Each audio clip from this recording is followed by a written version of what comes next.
Come on now. When you guys gonna come on down here and do some high-speed PT with me and Mr. Grogu? We're looking forward to having you guys on board, man. But until then, drop down and give me 100 push-ups. Huh? Do it today. All day. Every day. And you'll be sexy, just like he and me, baby. How's everyone doing today? Check this out. If you are a parent, a mentor, a coach, or a teacher, you have probably said this before. I just want my child to be okay. And I understand exactly what that means. But today, I'm going to say something that might hit you in the chest. If you never let your children fail, you are training them to break. Because failure isn't what ruins kids. Avoiding failure ruins kids. And if you love them, if you really love them, your kids, you don't just protect them from the pain, you prepare them for life. So today, in the 4M Club, we're talking about this. It's okay to let your children fail. Not because you don't care, not because you're lazy, not because you're cruel, but because you're wise enough to understand this. Failure is not the problem. It's the beginning of their success. You know, a lot of parents today are exhausted. I mean, you're trying to do everything right. You're trying to keep your kids safe. You're trying to keep them happy. You're trying to keep them confident. So what do? We fix things. We step in. We solve it. We rescue. We over-explain. We over-manage. We make the call. We send the email. We talk to the leader. We talk to the coach. We talk to the boss. We talk to the world. So our children doesn't have to struggle. But hear me. Struggle is not the enemy. Struggle is the training ground. Struggle is the gym. Struggle is the weight. And you cannot build strength without resistance. Let me tell you a little bit of story I'll never forget. There was a father who decided it was time for his son to take a big step, a step most parents struggle with. His son was in the first grade, still little, still learning, still the kind of kid you want to protect and from everything, right? And one morning the father told him, son,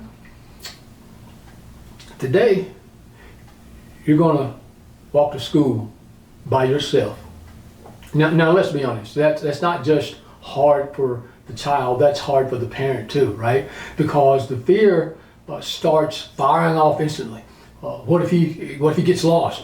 What if he crosses the wrong street? What if he panics? What if something or someone talks to him?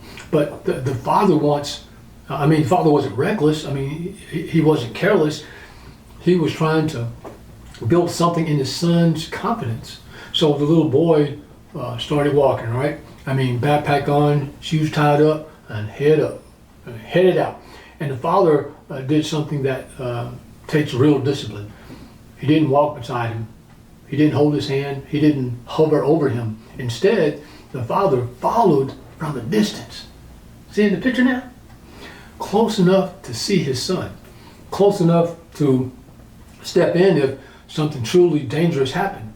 But far enough away that his son had to do something most kids never get to do anymore. Figure it out. The boy initially hesitated. He looked around, he stopped, he corrected himself, and for a moment, he even started down the wrong path, the wrong direction. And the father could have stopped him immediately, but he didn't. Because the father understood something every parent needs to understand, not only intellectually, but practically. Sometimes the safest thing you can do for your child is let them struggle a little, right? Why? So they can grow a lot. That father stayed close enough to keep him safe, but far enough to let him fail.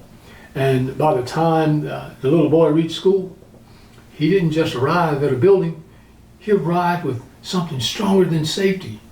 He arrived with belief. He learned, I can do hard things. And that lesson will carry him longer than any ride to school ever could. The big idea here is that the story teaches one powerful truth. Don't remove the struggle. Let them struggle. Manage the risk. That's it. That's the whole game. Now, throw your kids, and not to throw your kids in danger, not to let them suffer, not to be hands off. No, that's not the point. It's this, close enough to protect, far enough to let them learn. Because if your child never fails at home, they will fall in the world, and they won't know what to do. They won't know how to recover. They won't know how to problem solve. They won't know how to regulate their emotions. They won't know how to keep going. They'll melt down the first time life says no. They'll crumble the first time they hear you didn't make it. They'll panic the first time they get rejected. And listen, rejection is coming, baby. It is gonna happen. Failure, coming. Hardship, definitely on the rise. That's not pessimism. That's life. So the question isn't, will they fail? The question is, will they know how to respond? Because the winners in life aren't the ones who never fail. You know this. The winners are the ones who know how to, say it with me, respond and rise. Yeah. Say, hey, look, 4 practical ways to let your child fail the right way. Now, let me help you do this in a healthy way. Here are those 4 simple ways to let your children fail without abandoning them, right? Let them feel the consequence. If they forget their homework, don't rush in. Don't rush into school. If they don't study, don't negotiate with the grade. If they procrastinate, don't stay up all night fixing it. Let them feel it. Not to punish them, but to teach them. Your choices have weight. That's not cruelty. That's leadership. Here's the second thing. Stop rescuing their emotions. Your child is going to feel disappointed, right? They're going to feel embarrassed. They're going to feel frustrated. And you don't have to erase those feelings. You have to guide them through those feelings. Say something like, I know it hurts. I know you're mad. I know you're disappointed, but you're going to be okay. That's how resilience is built. Third thing is this.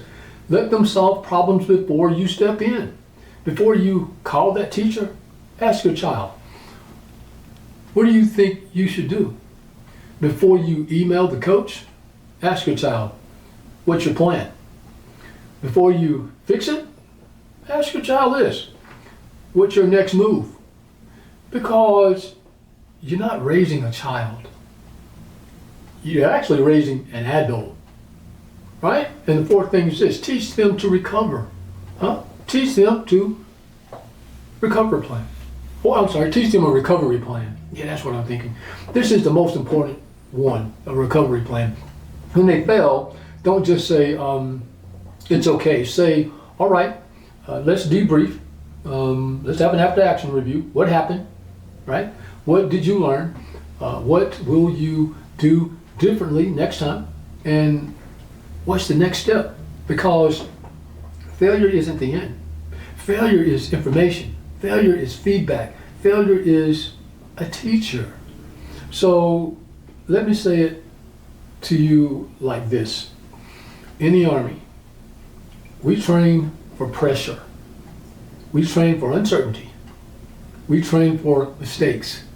Not because we wanted soldiers to fail, but instead because we wanted them to be ready when failure showed up, because it invariably does.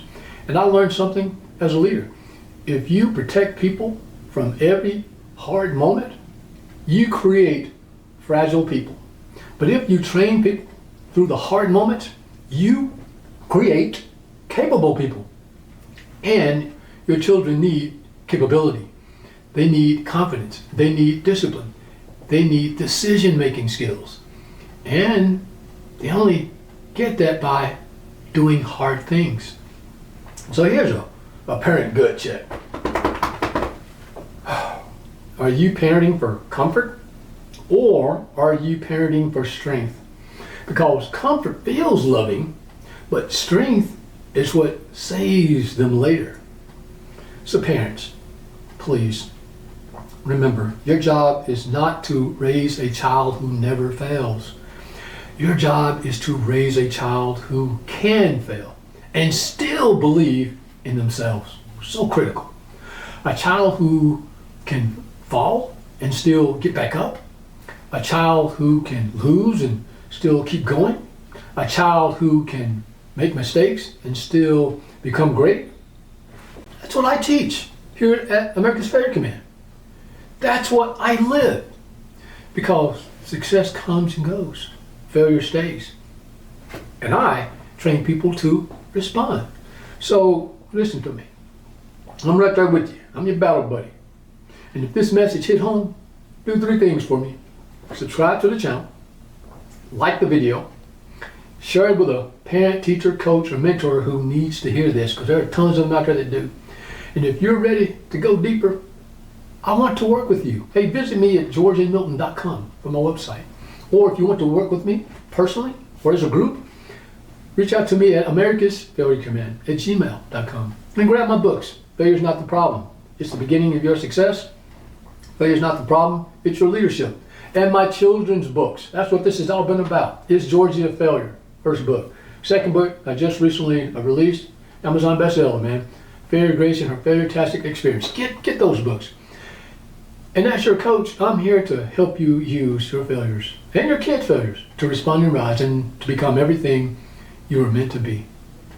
So it's okay to let your children fail. Not because you don't care, but because you do.